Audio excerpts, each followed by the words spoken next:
ಕೆರೆಯಲ್ಲಿ ಯಾರೋ ಒಬ್ಬ ಪಂಪ್ ಎಲ್ಲೋ ಮತ್ತೊಬ್ಬ ಎಂಥದ್ದು ಹೇಳಿದ್ರಲ್ಲ ಹೆಸರು, ಅವರೆಲ್ಲ ಅವ್ರ ಮೇಲೆ ಎಷ್ಟು ಕೇಸ್ ಇದೆ ನೋಡ್ಬೇಕು. ಅವ್ರ ಮೇಲೆ ಎಷ್ಟೆಷ್ಟು ಕೇಸ್ ಇದೆ, 50-100 ಕೇಸ್ ಇದಾವೆ. ಅಂತವ್ರಲ್ಲ ಅಂತವರ ರಕ್ಷಣೆ ಅದು ಅದು ಬಿಡಬೇಕು. ಅದು ಬಿಡಬೇಕು. ಗೋಹತ್ಯೆ ನಿಷೇಧ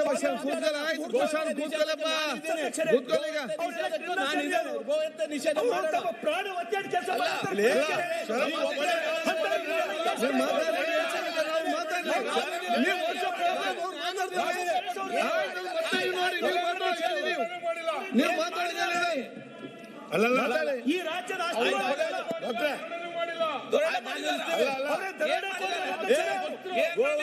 ನಿಷೇಧ ಮಾಡೋದಲ್ಲ, ನಿಷೇಧ ಮಾಡಿ ನೀವು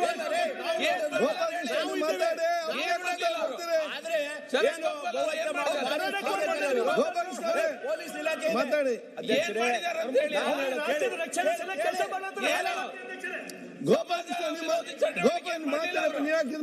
ಅಧ್ಯಕ್ಷರೇ, ವಿಜೇಂದ್ರ ಮಾತಾಡ್ಬೇಕಾದ್ರೆ ನಾವು ಮಾಡಿ. ವಿಜೇಂದ್ರ ಸುಮ್ಮನೆ ಯಾರು ಡಿಫೆಂಡ್ ಮಾಡಿ ಕೂತ್ಕೊಳ್ಳಪ್ಪ. ನಾನು ಮಾತಾಡ್ಬೇಕಾದ್ರೆ ಯಾಕೆ ಅವ್ರು ಮಾತಾಡ್ತಾರೆ? ಮಾತಾಡಿ. ಈಗ ಹೇಳ್ತೀನಿ, ಕೇಳ್ಬೇಕಲ್ಲ ನೀವು ಖುದ ಅಲ್ಲ. ಹೇಳ್ತೇನೆ. ಅರೆ ಮಾತಾಡಿ ಅಧ್ಯಕ್ಷರೇ.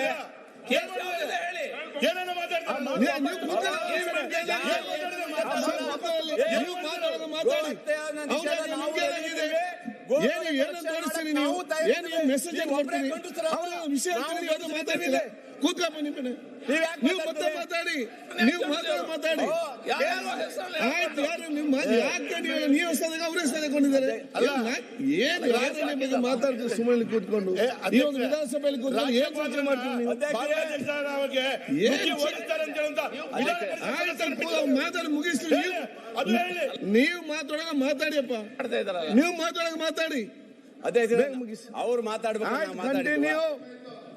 ಅಲ್ಲ ಹೇಳೋದು ಗೋ ಹತ್ಯೆ ಮುಂದಕ್ಕೆ ಹೋಗಿ ಹೇಳಿದ್ರೆ ಯಾರೋ ನಿಲ್ಸೋದಲ್ಲ ಅಧ್ಯಕ್ಷರೇ. ಇಡೀ ನಮ್ಮ ಈ ಭಾಗದ ಎಲ್ಲರೂ ನಾವು ಗೋ ಹತ್ಯದ ಬಗ್ಗೆ ನಿಷೇಧದ ಬಗ್ಗೆ ನಾವು ರೆಡಿ ಇದ್ದೀವಿ.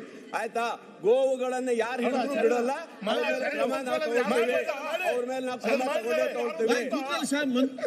ಮಂಜಣ್ಣ ಇರಪ್ಪ ಒಂದ್ ನಿಮಿಷ. ಆಯ್ತು ಅಲ್ವಾ? ಇಷ್ಟೆಲ್ಲ ಇರ್ಬೇಕಾದ್ರು ಸಹ ಯಾರೋ ಇಬ್ಬರ ಬಗ್ಗೆ ಇದ್ ಮಾಡೋವಂಥದ್ದೆಲ್ಲ ದ್ವೇಷ ಭಾಷಣದ ಬಗ್ಗೆ ಕೇಳಿದ್ರಿ. ಖಂಡಿತ ಇವತ್ತು ನಮ್ಮ ಸರ್ಕಾರ ತಂದಿದ್ದು ಸರಿ ಇದೆ. ಯಾಕೆ ಮಾತಾಡ್ತೀರಿ? ದ್ವೇಷ ಭಾಷಣ ನೀವು ಒಬ್ಬರೇ ಅಲ್ಲ, ನಮ್ಮ ಪಕ್ಷದವರು ಮಾತಾಡಿದ್ರು ಸಹ ಅವ್ರ ವಿರೋಧ ಕೇಸ್ ಹಾಕ್ಲೇಬೇಕಾಗುತ್ತೆ ಅಧ್ಯಕ್ಷರೇ. ಇದು ಆಗ್ಬೇಕು, ಆಗ್ತೇವೆ. ನಾನು ಹೇಳೋದು ಕಡಿ ಕೊಲೆ ಮಾಡೋ ಕೊಚ್ಚು ಅಂತ ಹೇಳಿ ನೀವು ಭಾಷಣದ ಹೇಳಲಿಕ್ಕೆ ಈ ದೇಶದಲ್ಲಿ ಕಾನೂನು ಇದೆಯೇನ್ರಿ? ಕಾನೂನು ಇದ್ರೆ ಹೇಳ್ಬೇಕು ನೀವು. ಖರ್ಗೆ ಅವರು ಅಮಿತ್ ಶಾ ಅವ್ರ ಬಗ್ಗೆ ಆ ರೀತಿ ಮಾತಾಡಿದ್ರೆ ಚರ್ಚೆ ಬೇಡ. ಆಯ್ತು, ಹೌದು ಅಧ್ಯಕ್ಷರೇ. ದ್ವೇಷ ಭಾಷಣ ಇವತ್ತು ರಾಜ್ಯ ಸರ್ಕಾರ ತಂದಿರೋದು ಸರಿ ಇದೆ. ಇದಕ್ಕೆ ಕಡಿವಾಣ ಹಾಕ್ಲೇಬೇಕು.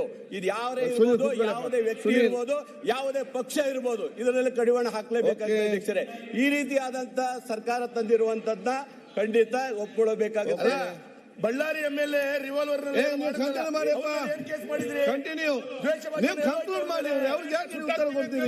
ಬಳ್ಳಾರಿಯನ್ನೇ ಸುಟ್ಟಾಕ್ತೀವಿ ಅಂತ ಹೇಳಿದ ಮೇಲೆ ಅದು ಏನು ದ್ವೇಷ ಅಲ್ವಾ? ಬಳ್ಳಾರಿ ಮಾತಾಡೋಣ. ನಾವು ಹೋರಾಟ ಮಾಡೋ ತಾಕತ್ತಿದೆ, ಮಾಡೋಣ. ಬೇರೆ ಈಗ ಬಳ್ಳಾರಿ ಮಾಡಿ ಅಧ್ಯಕ್ಷರೇ. ಹಾಗಾಗಿ ರಾಜ್ಯಪಾಲ ಇಲ್ಲ, ಒಂದೆರಡು ಮಾತು ಮುಗಿಸ್ಬಿಡ್ತೇನೆ.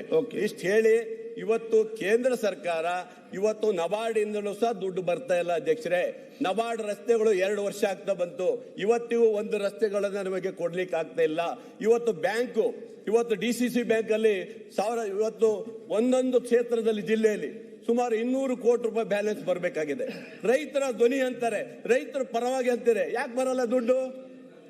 ಯಾಕೆ ಕೊಡ್ತಾ ಇಲ್ಲ ನೀವು? ಇದೆಲ್ಲ ಅಲ್ವಾ? ಇದೆಲ್ಲ ಕೇಳಲೇಬಾರ್ದ ನಾವು? ಹಾಗಾಗಿ ಇವತ್ತು ಈ ನಮ್ಮ ಕೇಂದ್ರ ಸರ್ಕಾರ ರಾಜ್ಯ ಸರ್ಕಾರಕ್ಕೆ ಬರುವ ಪಾಲನ್ನ ಬಹಳಷ್ಟು ಕಡಿವಾಣ ಹಾಕೋ ಮೂಲಕ ರಾಜ್ಯ ಸರ್ಕಾರಕ್ಕೆ ಹೊರೆ ಮಾಡುವಂತ ಕೆಲಸವನ್ನ ನಿಲ್ಲಿಸಬೇಕಂತ ಹೇಳ್ತಾ ನನ್ನ ಮಾತನ್ನು ಇಲ್ಲಿ ಮುಗಿಸ್ತೇನೆ. ಯತ್ನಾಳ್ ಮತ್ತೆ ನೆಕ್ಸ್ಟ್ ನಾಗೇಂದ್ರ.